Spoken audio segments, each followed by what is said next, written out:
Veda mantras have different meanings. Agni means the fire, actually. In the common man's language, it's Agni. But the way to understand any Sanskrit or any Indian spirituality is to go into the root of the words. The meaning of the word is embedded in the word itself. Agni means there are three alphabets: A, G, Ni.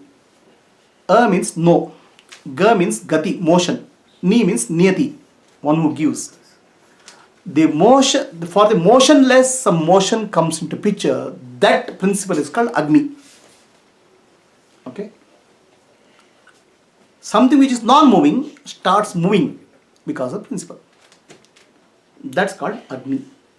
No, that's not fire at that level. But it becomes grosser and grosser and it becomes fire also. So first train moved because of fire only. That locomotives. Any car or a vehicle has to move with fire. So the fire is associated with the movement.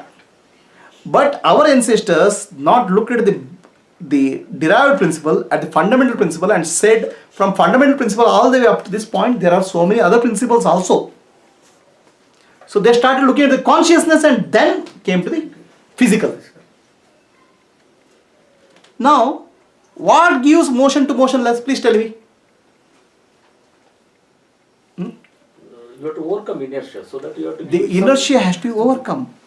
The desire, the fundamental desire has to be there. The fundamental desire has to arise. And the fundamental desire is Agni, which creates the motion, movement. The Shiva, as supreme reality, Parameshwara is called Parameshwara. He was resting. The consciousness is not in movement. Absolute stillness, no creation, no destruction, nothing. Then a fundamental desire arises in that consciousness to explore the self.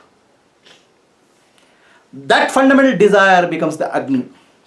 That fundamental desire also is called Parashakti. Parashakti, energy. The Parashakti creates the fundamental movement, it's called desire. Let me explore myself. To explore myself, Shiva has to take many forms, many aspects of creation has to be created, and many living beings have to be created. All this exploration started with that fundamental form called Agni. Okay. Now that is a fundamental desire. Then it started becoming more and grosser and started manifesting. So at a grosser and grosser level also the Agni will take some other shape. And finally it becomes fire. Today if there is no fire, there is no movement for anything, including helicopter, aircraft, satellites, missiles. But that fire has come from a fundamental principle in consciousness. That's called Agni.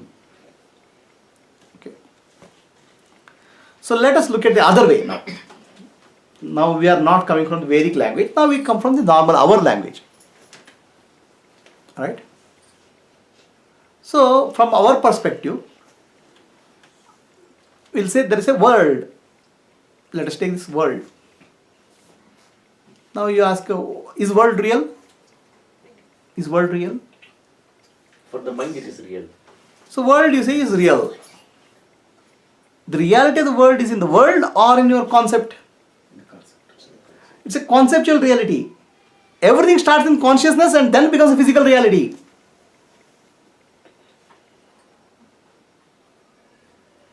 Everything starts at the consciousness level and becomes physical reality. There was a long point of time in the Western world, people thought the world is flat. For millions of years, Indians knew that Earth is round. Okay? And Earth goes around the sun. That also concept was, Earth was called Bhugola, means sphere.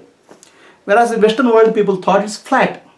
So they were afraid to explore the universe, explore the world, because if you go out somewhere and you fall. No, actually they said if they go in a ship, they'll just drop off. So that fear is there. Now that concept changed, somebody said, no, world is not flat, world is round. Then they started exploring. So where did the exploration take place? Where was the discovery of India? Where was the discovery of America? First it started at the conceptual level. Everything in the universe happens at the very fundamental conceptual level of Brahmaji, at the universal level, and then it goes down to physical level. So this is the concept of Agni. Any questions? ನನಗೆ actually ಅದು ನೀವು ಹೇಳಿದ್ಮೇಲೆ ಅದ್ರ ಅಗ್ನಿನ sting like physical fire ಅದು ಅರ್ಥನೇ ಆಗ್ತಾ ಇಲ್ಲ desire ಅಂತ ಹೇಳಿ ಕೃಷ್ಣ